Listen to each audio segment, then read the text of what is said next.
Hello friends, ఎలా ఉన్నారు? ఈరోజు మనం ఒక బౌద్ధ కథను అనుసరించి మీ జీవితం మీరు అనుకున్నట్లుగా ఉండాలి అంటే ఏం చేయాలి అనే దాని గురించి మాట్లాడుకుందాం. నేటి కథ ఒక 24 ఏళ్ల కుర్రాడు ఒక ఇంటి యజమాని దగ్గర పనిచేసేవాడు. అతని తల్లిదండ్రులు ఈ లోకంలో లేరు. అతని జీవితం చాలా కష్టాలతో గడిచిపోయింది. అతను డబ్బు సంపాదించి రోజు ఇంటికి వెళ్లి వంటలు చేసుకునేవాడు. అతను రోజు పని చేసుకుని ఇంటికి వచ్చి తిని నిద్రపోయేవాడు. అలా ఒకరోజు అతను తిరిగి వస్తుండగా ఒక ముసలి ఫకీరు తన వీపుపై 3 పెద్ద మూటలతో ఒక నగరం నుంచి వెళ్తున్నట్లు చూశాడు. అతను చాలా వృద్ధాప్యంలో ఉన్నాడు. అంతేకాకుండా చాలా కాలం పాటు ప్రయాణించాడు. చివరికి కొంత దూరం నడిచాడు. అలా నడుస్తూ అలసిపోయి ఆ ముసలి ఫకీరు దారిలో వెళ్తున్న యువకుని చూశాడు. ఆ ముసలి ఫకీరు వెనక నుండి విన్నవించే స్వరంతో అన్నాడు, వినండి బాబు, నాకు కొంచెం సహాయం చేయగలవా? ఈ సంచులు చాలా బరువుగా ఉన్నాయి. నేను ముసలివాడిని అయ్యాను. వాటి భారాన్ని నేను ఎక్కువసేపు భరించలేను. నేను కూడా చాలా అలసిపోయాను. నువ్వు నాకు సహాయం చేస్తావా? దానికి ప్రతిఫలంగా నేను 2 బంగారు నాణాలు ఇస్తాను అని ఆ యువకుడితో అంటాడు. ఆ అబ్బాయి ఫకీరు మాటలన్నీ విని, పర్లేదు బాబా, నేను నీకు సహాయం చేయడానికి సిద్ధంగా ఉన్నాను అని చెప్తాడు. నువ్వు ఎక్కడికి వెళ్ళాలనుకుంటున్నావో చెప్పు అని ఆ కట్టెను తన భుజంపై వేసుకోగానే ఆ కట్టె నిజంగానే చాలా బరువైందిగా గ్రహించాడు బాలుడు. ఫకీరు అలానే దారిలో ముందుకు వెళ్ళసాగారు. కొంతసేపు నడిచిన తర్వాత గ్రామం బొగ్గింపు రావడం ప్రారంభమైంది. ముందుకు వెళ్లే కొద్దీ ఒక నిర్జన రహదారి కనపడుతుంది. అలా వెళుతూ వెళుతూ మార్గ మధ్యంలో ఉండగా ఆ బాలుడు ఫకీర్తో, బాబా, ఈ మూటలో ఏముంది అని అడుగుతాడు. దానికి ఆ ఫకీరు, ఏం లేదు, ఇది కొన్ని రాగి నాణాలతో నిండుంది అన్నాడు. ఫకీర్ నుంచి ఆ సమాధానం విని ఆ అబ్బాయి తన మనసులో ఆలోచించడం ప్రారంభించాడు. ఆ బాబా వ్యాపారవేత్త అయి ఉండాలి, అందుకే ఇన్ని రాగి నాణాలు తన వెంట తీసుకువెళ్తున్నాడు అని అనుకున్నాడు. కానీ అప్పుడు తన మనసులో ఇంకో ఆలోచన వచ్చింది. అయినా ఇవన్నీ నాకెందుకు, ఈ మూటను మాత్రమే మరో ఊరికి తీసుకువెళ్ళాలి అనే ఆలోచన తన మనసులో నుంచి రాగి నాణాల ఆలోచనను తొలగించి నడుస్తూ నడుస్తూ మరికొంత సమయం గడిచిపోయింది. అతను ఒక నది దగ్గర నిలబడ్డాడు. బాలుడు చాలా బలంగా ఉన్నాడు, చాలా ఆరోగ్యంగానూ ఉన్నాడు. అందుకే అతను పెద్దగా ఆలోచించడానికి నదిలోకి వెళ్ళాడు. కానీ ఫకీర్లో ఇంకా ఒడ్డున నిలబడి ఉండడం చూసి బాలుడు అడిగాడు, ఏమైంది బాబా, ఎందుకు ఆగిపోయారు? రండి, మనం ఈ నదిని దాటాలి. అప్పుడు మాత్రమే మనం ఆ గ్రామానికి చేరుకోగలుగుతాం అని చెప్పాడు. దానికి సమాధానంగా ఫకీరు బాలుడితో ఇలా అంటాడు, మనం ఈ నదిని దాటాల్సి ఉంటుందని నాకు తెలుసు. నేను ఇప్పుడు ముసలివాణ్ణి అయ్యాను. అందుకే ఈ నదిని దాటలేను. నా దగ్గర ఉన్న మరో బ్యాగ్ కూడా తీసుకుని వెళ్ళడానికి సహాయం చేస్తే మీకు మరో 2 బంగారు నాణాలు ఇస్తానని అంటాడు. మీరు నాకు బంగారు నాణాలు ఇవ్వకపోయినా కూడా నేను ఖచ్చితంగా నిన్ను ఆ ఇతర గ్రామానికి తీసుకువెళ్తాను అని ఆ అబ్బాయి చెప్తాడు. ఆ అబ్బాయి రెండవ కట్టెను అతని భుజంపై ఉంచుకున్నప్పుడు ఆ కట్టె కూడా చాలా బరువుగా అనిపించింది. ఇద్దరు నది దాటిన తర్వాత మాట్లాడుకుంటూ ఫకీర్ని అడిగాడు, ఈ రెండవ కట్ట కూడా చాలా బరువుగా ఉంది, కాబట్టి దానిలో ఏముంది అని అడిగాడు. ఈ కట్టలో 2 నాణాలున్నాయి, అందుకే అది బరువుగా ఉంది అని బాబా జవాబిచ్చాడు. ఆ ఫకీరుని మాటను విని ఆ కుర్రాడి మనసు వేగంగా పనిచేయడం ప్రారంభించింది. బాబా చాలా దూరం నుంచి వస్తున్నారు మరియు వాళ్ళు తమ భూమి అంతా అమ్మి ఈ నాణాలను సేకరించారు. అందుకే వాళ్ళు తమతో చాలా డబ్బును తీసుకువెళ్తున్నారు అని ఆ అబ్బాయి అనుకున్నాడు. కొంచెం సేపు నడిచిన తర్వాత ఆ యువకుడు నిర్జన రహదారికి చేరుకోగానే అతని మనసులో రకరకాల ఆలోచనలు మొదలయ్యాయి. నేను ఈ నాణాలను తీసుకుని ఇక్కడి నుంచి పారిపోతాను. అప్పుడు ఫకీర్ను నా వెనక ఎంతవరకు చెప్తారు? అతను నన్ను పట్టుకోగలడు అని అనుకోవట్లేదు. మరియు వారికి సహాయం చేసేవారు ఇక్కడ ఎవరూ ఉండరు. నేను వాడితో మంచి షాప్ కొనుక్కోవచ్చు. నా సొంత వ్యాపారాన్ని ప్రారంభించుకోవచ్చు. ఎలా అయినా ఈ ముసలి ఫకీర్ ఈ డబ్బుని ఏం చేస్తాడని ఆ అబ్బాయి తనలో తాను ఆలోచించుకోసాగాడు. అకస్మాత్తుగా అతను తన గురించి ఆశ్చర్యపోతాడు. ఓ, ఈ ఫకీరు బాబా ఎక్కడి నుంచి వస్తున్నారో నాకు తెలీదు. వాళ్ళు ఈ నాణాలను ఎంత కష్టపడి సేకరించారో కూడా నాకు తెలీదు. వాటిని తీసుకోవడం అనేది తప్పు. లేదు, నేను అలా చేయకూడదు అని అతను తన ఆలోచనలను కొంత సమయం వరకు నియంత్రించుకున్నాడు. కానీ కొద్దిసేపటికే తన మనసులో అత్యాశతో కూడిన ఆలోచనలు అతనిపై ఆధిపత్యం చెలాయించాయి. కొంత దూరం నడిచిన తర్వాత ఫకీర్ బాబా ఆ అబ్బాయితో ఇలా అన్నాడు, నేను చాలా పెద్దవాడిని. నా మోకాళ్ళు కూడా నొప్పిగా ఉన్నాయి. నా 3వ కట్ట తీసుకో. నేను నీకు ఇంకో బంగారు నాణాలు ఇస్తాను. అయితే గుర్తుపెట్టుకో, ఈ 3వ సంచిని ఎక్కడా పడేయొద్దు అని చెప్తాడు. అది విని ఆ కుర్రాడు ఫకీరుతో, ఎందుకు బాబా, ఈ కట్టులో ఏముంది అని అడగగా దానిలో బంగారు నాణాలున్నాయని చెప్పాడు. ఆ పిల్లాడు మౌనంగా 3వ మూటను తీసుకొని ఏం మాట్లాడకుండా ముందు కదలసాగాడు. ఫకీరు బరువు ఏమీ మోయకుండా హాయిగా కొండెక్కుతున్నాడు. కానీ వెనుక ఉన్న యువకుడు బరువు కారణంగా చాలా నెమ్మదిగా వస్తున్నాడు.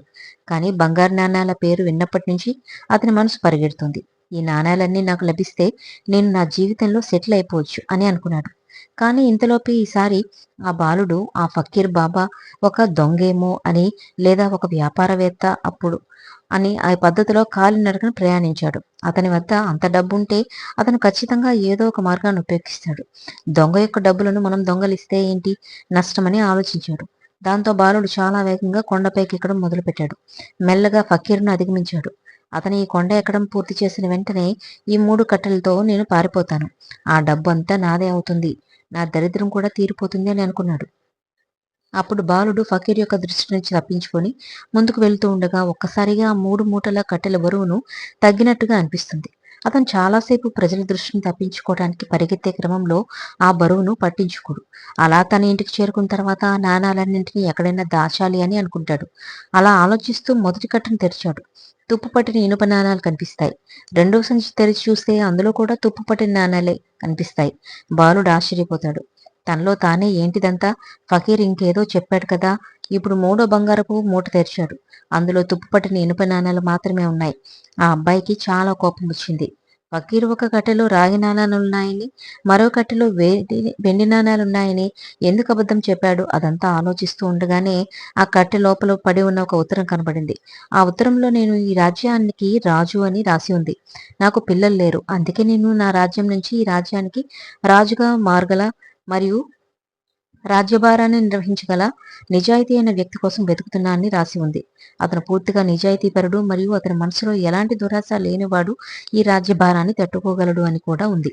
ఆ అబ్బాయి లేఖ చదవగానే గట్టిగా అరవడం ప్రారంభించాడు. అతను తన మనసులోని ఆలోచనలు అదుపులో చేసుకుని ఉంటే అతని జీవితం మారిపోయేది కదా అని అనుకున్నాడు. కానీ దురదృష్టవశాత్తు అతను తన మనసును నియంత్రించుకోలేకపోయాడు. మహాత్మా బుద్ధుడు చెప్పింది ఏంటంటే, ఆలోచనలే అన్ని. మనం ఏమనుకుంటున్నామో అదే మనం అవుతాం. అందుకే మన మనసు యొక్క అనియంత్రిత ఆలోచనలు మనల్ని జాగ్రత్తగా చూసుకోవాలి అని మహాత్మా బుద్ధుడు చెప్పాడు. మన మనసులో నడిచే ఆలోచనలు పదాలుగా మారతాయి. పదే పదే పునరావృతమైనప్పుడు అదే చర్యలుగా అలవాట్లుగా మారుతాయి. కాలక్రమేణా అలవాట్లు మన విధిని కూడా ఏర్పరుస్తాయి. అందుకే మన ఆలోచనల గురించి ఆలోచించుకోవడం చాలా ముఖ్యం. మన మనసులో ఎలాంటి ఆలోచనలు తలెత్తుతున్నాయో తెలుసుకోవడం కూడా ముఖ్యమే. బలహీనత ఎప్పుడూ ఒక చిన్న ఆలోచనతో మొదలవుతుంది. ఆ ఆలోచన విత్తనం సకాలంలో నాశనం కాకపోతే ఈ చిన్న ఆలోచన త్వరగా పెరిగి ఒక మహావృక్షంగా మారుతుంది. అదే మన మేధస్సు సామర్థ్యాన్ని పూర్తిగా నాశనం చేస్తుంది. అందుకే మన మనసులో మొదటిసారి తప్పుడు ఆలోచన వచ్చినప్పుడే దాన్ని పూర్తిగా పెకలించి వేయాలి. లేకుంటే అది అతి త్వరలో ఒక పెద్ద వృక్షం యొక్క రూపాన్ని తీసుకొని ఏదో ఒక విధంగా ఇబ్బందులను కలుగు చేస్తుంది. మనల్ని తప్పుదారిలో పడేస్తుంది. అప్పుడు మనం కోరుకున్న దాన్ని ఆపలేం. ఇదంతా విన్నాక ఇప్పుడు మన మనసు యొక్క ఆలోచనలు ఎలా నియంత్రించగలం అనే ప్రశ్న తలెత్తుతుంది. మన మనసు చాలా శక్తివంతమైనది, చంచలమైనది. ఏదో ఒక విధంగా అది ప్రభావితం కాగలదు. మనం దాన్ని నియంత్రించలేం. ఈ ప్రశ్నకు సమాధానంగా బుద్ధుడు మనకు 2 విషయాలు చెప్పాడు. మొదటి విషయం, మీరు వేరే ఏదైనా చెప్పాలి అనుకున్నప్పుడు అది కాకుండా నిజానికి మీ మనసులో ఏది ఉందో మీ నోటి నుంచి అదే బయటకు వస్తుంది. కానీ మనం ఆ పని చేసినప్పుడు మన మెదడు బాగా పనిచేయడం ప్రారంభిస్తుంది. మన ఆలోచన మరియు మాట్లాడడం గురించి మనకు స్పృహ వస్తుంది. మీరు ఏదైనా పని చేయబోతున్నప్పుడు ముందుగా మిమ్మల్ని మీరు ప్రశ్నించుకోవాలి.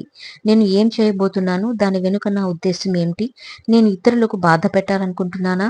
లేదా నేను ఇతరులను నిరాశపరచాలనుకుంటున్నానా అని మిమ్మల్ని మీరు ప్రశ్నించుకోవడం, వాళ్ళు మీ ఎంతో ముఖ్యమైన విషయం, మీలో సానుకూల శక్తి ప్రవహించడం ప్రారంభించినప్పుడే మీరు సానుకూలంగా మారుతారు. మీరు మీ ఉద్దేశాలతో కనెక్ట్ అవ్వడం ప్రారంభిస్తారు.